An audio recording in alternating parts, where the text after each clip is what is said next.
Hello, everyone. I'm coming again in the same day. I'm outside enjoying this beautiful day. It's cloudy, the sun out. It's not too hot.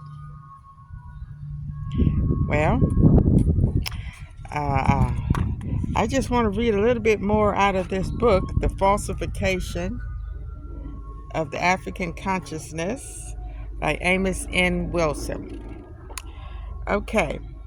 There are many of us who believe that fair housing laws, anti-discrimination laws, civil rights laws, voting laws, so forth, guarantee our freedom. That is an illusion. What a flight into fantasy. Laws are no stronger than their enforcers. The same people who pass those laws are the same people who are responsible for enforcing them. If the people who force the laws no longer decide to do so, the laws are of no value and have no power. Ultimately, then, fairness rests not in laws, but in the activities of people and in the attitude and consciousness of people. Therefore, if the people who are responsible for enforcing those laws change their attitudes, then the treatment of those people whose freedom is protected by those so-called laws is changed as well. Okay, just think about it. We cannot put our faith in white man's laws and the laws enforced by whites. I have warned, and it bears repeating, that if there comes a day when society has to make a choice between feeding white children and feeding black children, no amount of civil rights laws or any other laws on the books will prevent those from feeding their children first. It is a silly faith we have in laws. For black people in the 1970s, 1980s, and 1990s, oh, it's getting breezy out here. I think it might rain. Still rest their freedom on the basics of laws when history itself shows us that this cannot be done. We must question our sanity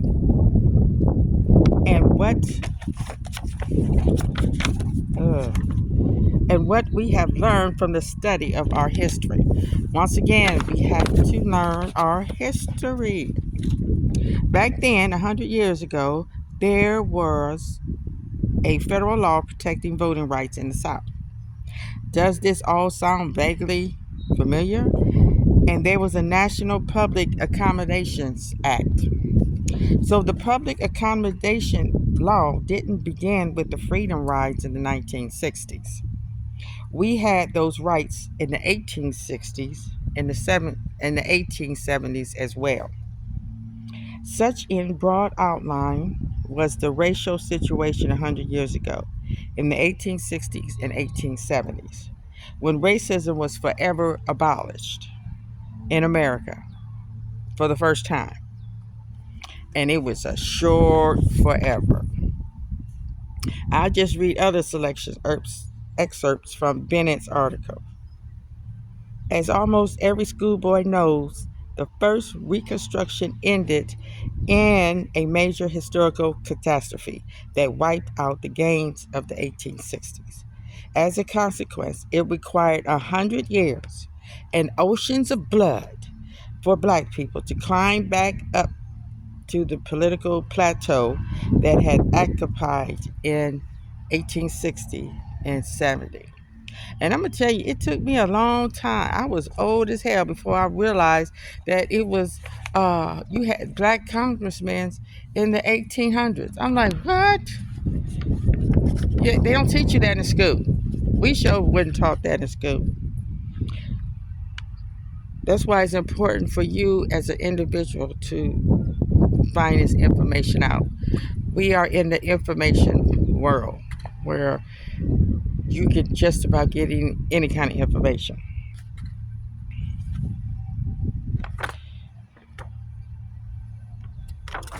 Okay, we're going to jump over to why study history. The study of history cannot be a mere celebration of those who struggle on our behalf, like the Black History Month.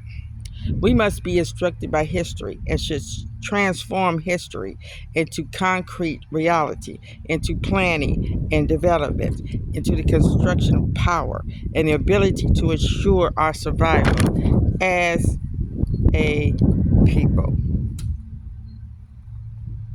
If not, Black History Month becomes an exercise in the inflation of egos. It becomes an exercise that cuts us further off from reality. Ironically, we now see, excuse me, even other people who are not our friends joining us in this celebration, which means that they must see in it some means of protecting their own interests and see in it something that works for them and possibly against us. So that is something that we need to recognize on. I'm going to end here, but you can't emphasize enough about Black history. All right, I'm going to stop here, but I have a lot more to go. I'm not going to make it long and outdrawn because I like to just get to the point on things. And once again, we have to stop giving these idiotic statements any oxygen, like what we just heard from Brian um, Donald. All right, thank you for listening.